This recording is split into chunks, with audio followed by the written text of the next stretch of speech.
Governor راج یا martial law, رہنما تحریک انصاف نے بڑا فیصلہ سنا دیا۔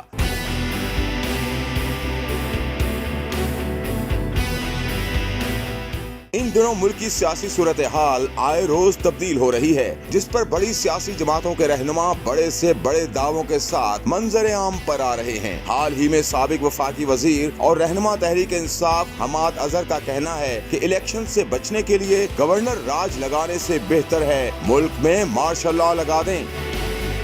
حماد اظہر نے کہا کہ تحریک انصاف کا منشور انصاف کی برابری ہے۔ اس ملک میں جمہوریت کا نام و نشان ختم کر دیا گیا، چوروں اور ڈاکوؤں کو حکومت دے دی گئی۔